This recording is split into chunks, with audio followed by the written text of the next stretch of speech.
Septième leçon de notre MOOC.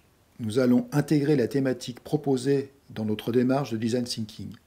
Ceci pour vous aider à l'exercice du projet que nous allons mener ensemble. Nous allons reparler de l'idée d'innovation.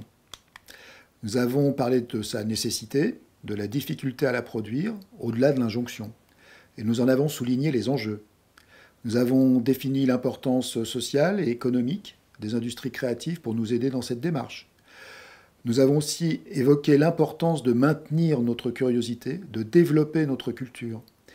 Comme n'importe quel organe vivant et pensant, la production inventive est directement proportionnelle à ce que nous donnons à notre cerveau en termes de nutriments. Et notamment en passant par des domaines qui peuvent être inhabituels selon nos cultures, nos métiers, comme les expositions d'art, la lecture, science-fiction, poésie, philosophie, peu importe, le monde des techniques. Bref, il n'y a de limite que celle du temps dans ce travail de construction d'éléments pour la pensée et alimenter notre cerveau.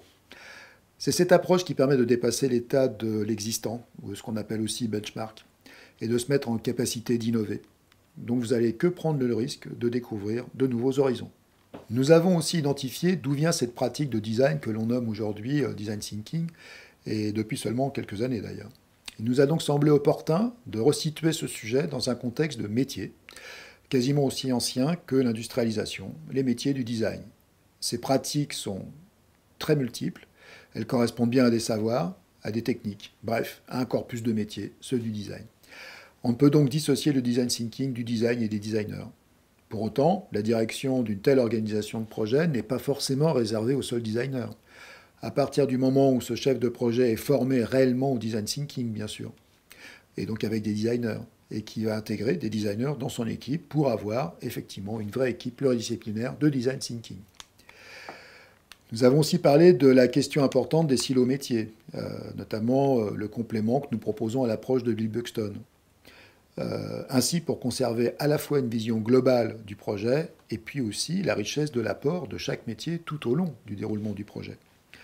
Et dans ces environnements parfois complexes, il est difficile de maintenir cette cohérence, surtout dans des organisations ou des entreprises qui vont fonctionner en silo métiers, c'est encore le modèle le plus répandu, où on a des objectifs à atteindre par département, voire des objectifs individuels, ce qui, on le comprend bien, était incompatible avec la mise en place d'un projet de type design thinking qui a pour objectif de créer du nouveau, de l'innovation.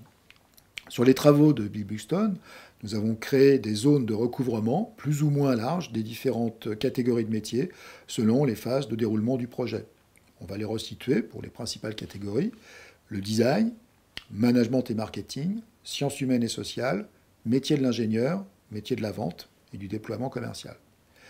Nous avons donc proposé un fil rouge formé de la collaboration design et sciences humaines et sociales en tant que lien qui va assurer la cohérence du développement du projet par rapport aux objectifs stratégiques à atteindre, sans oublier que l'humain reste au centre de la démarche. Et puis enfin, nous avons proposé une thématique, Aqua Urbana, dont l'objectif est de produire des produits ou des services liés à l'eau en ville. Afin de délimiter quelque peu l'étendue de la recherche, nous avons proposé une grille de lecture sur 6 plans, qui sont autant de plans d'interprétation et d'exploration possible de la thématique. Rappelons-les: l'eau géologique, l'eau culturelle, l'urbanisme de l'eau, les usages de l'eau, la relation eau-énergie et enfin la dimension numérique de l'eau. Nous allons détailler ensemble ces différents plans de lecture pour vous aider dans l'interprétation de la thématique et surtout commencer ce travail de veille. Tout d'abord, l'eau géologique.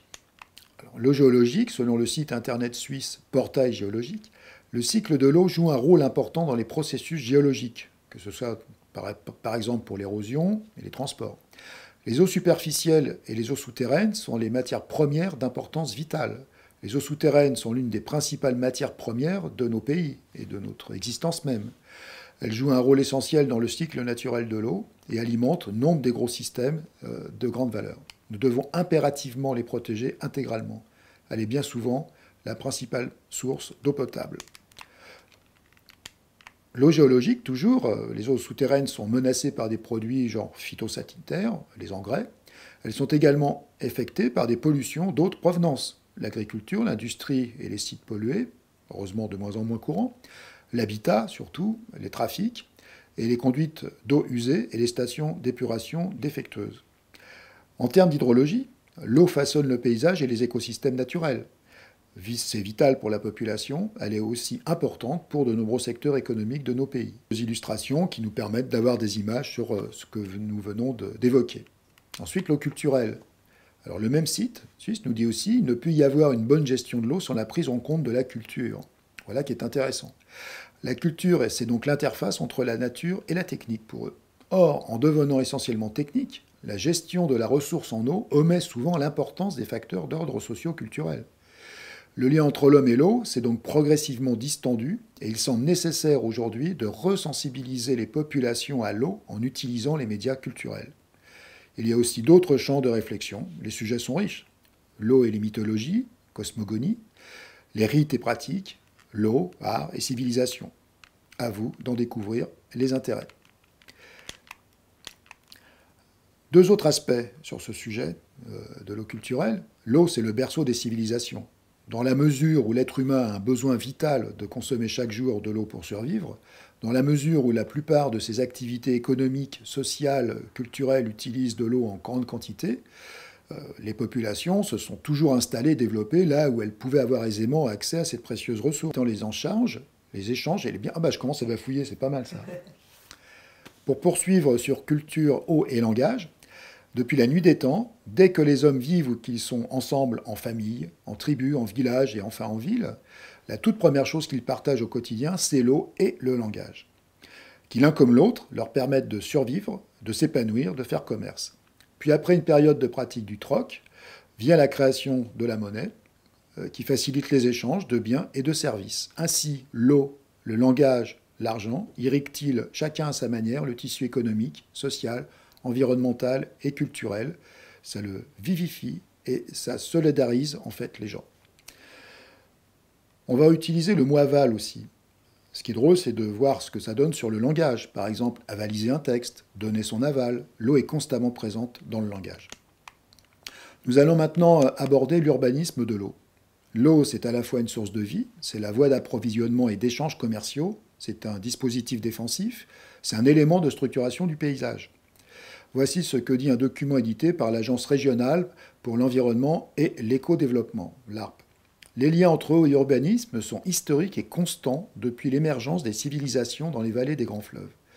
L'acheminement de l'eau jusqu'aux centres urbains, la maîtrise des inondations, les questions de salubrité sont depuis des siècles à l'origine de la réalisation d'infrastructures majeures et conditionnent encore le développement des territoires. D'un bien de consommation, l'eau devient progressivement, grâce à la prise de conscience de la fragilité de cette ressource, un facteur d'aménité, un élément de qualité du cadre de vie, d'attractivité du territoire et de bien-être. En synthèse, nous pourrons nous poser cette question: est-ce l'eau qui nous rend si urbains, dans tous les sens de ce mot?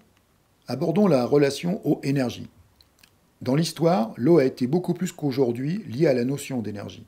Les moulins, puis les barrages ponctuaient nos cours d'eau depuis l'Antiquité.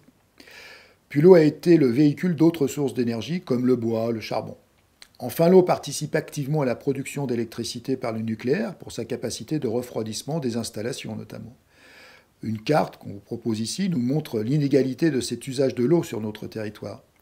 Certains envisagent, par une approche nouvelle, moins centralisée et plus répartie, une nouvelle utilisation des cours d'eau, par exemple par des hydroliennes immergées alimentant des habitations riveraines. On interroge quelque peu, en fait, la structuration par conglomérat.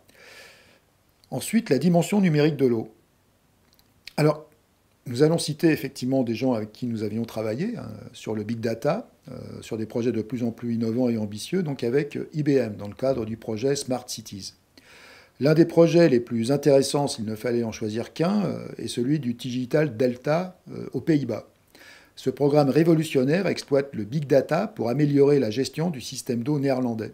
L'objectif de ce projet est de comprendre les dépendances entre les différentes eaux du territoire et par là même réduire les pertes et anticiper les effets indésirables.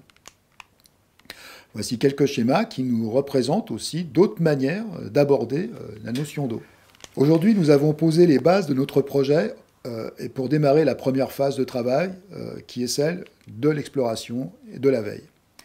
Nous avons reprécisé ce que nous entendions par innovation, design thinking, et nous avons commencé à appréhender la thématique proposée qui illustrera concrètement notre approche. Cela nous a conduit à analyser comment aborder les 6 grilles de lecture pour initialiser et structurer ce premier travail qui est un travail de veille et d'exploration qui nous permettra ensuite de construire des hypothèses.